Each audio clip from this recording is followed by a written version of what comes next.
सोचो, रात के 2 बजे हैं और सन्नाटा इतना गहरा कि अपनी ही सांस की आवाज़ सुनाई देती है। फिर दूर कहीं बर्तन गिरने की हल्की सी आवाज़ आती है और फिर सन्नाटा जैसे हवा भी रुक गई हो और आप अपने बिस्तर पर आराम से लेटे हैं और नींद आने ही वाली होती है कि तभी दरवाजे पर जोर से दस्तक। आपका दिल एकदम से उछल जाता है और बाहर से आवाज़ आती है, मैं तुम्हारी माँ हूँ, दरवाज़ा खोलो। तो आप ऐसे टाइम में क्या करोगे?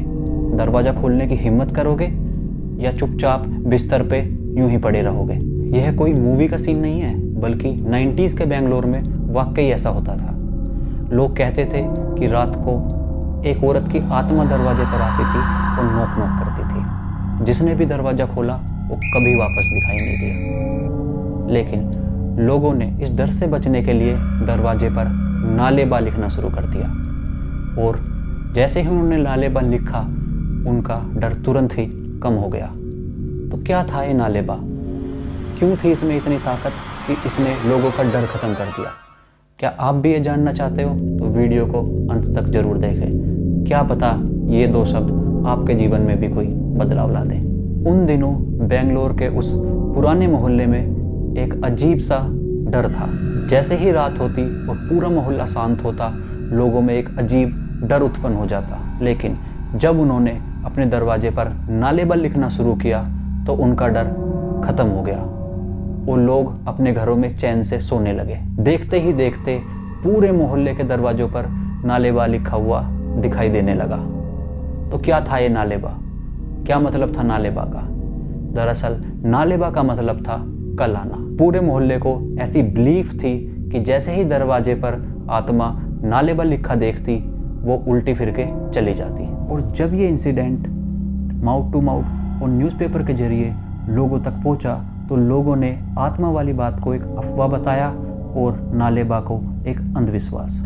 लेकिन वहीं साइकोलॉजी ने इसको एक नया एंगल दिया। साइकोलॉजिकल प्रिंसिपल के अनुसार ये एक कोपिंग मैकेनिज्म था और जब रात में किसी के दरवाजे पर भी किसी वजह से नॉक होता तो वो इंस्टेंटली रिएक्ट करने की बजाय ये सोचते कि उनके दरवाजे पर नालेबा लिखा हुआ है और आत्मा वो पढ़कर वापस लौट जाएगी। तो थोड़ी सी देरी उनको एकदम से पैनिक और घबराहट से बचा लेती। और इसके अलावा जब पूरी कम्युनिटी इसको फॉलो करने लगी तो लोगों को एक सेंस ऑफ यूनिटी मिली और सेंस ऑफ यूनिटी से मिली एक सेंस ऑफ सेफ्टी।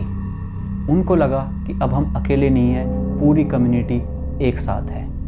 सब लोगों ने मिलकर एक मेंटल शील्ड क्रिएट कर ली।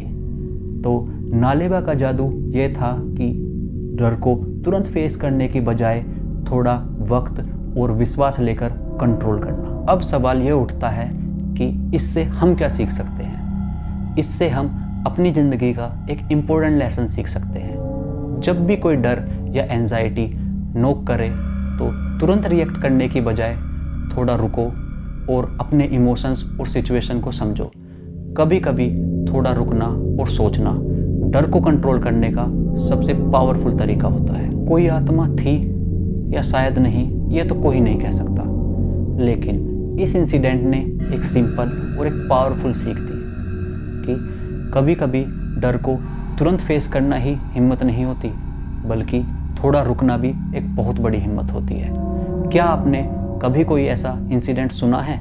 अगर हाँ तो कमेंट करके ज़रूर बताएं। और ऐसी ही लाइफ लर्निंग वीडियोस के लिए मेरे चैनल को लाइक और सब्सक्राइब कीजिए। Thank you.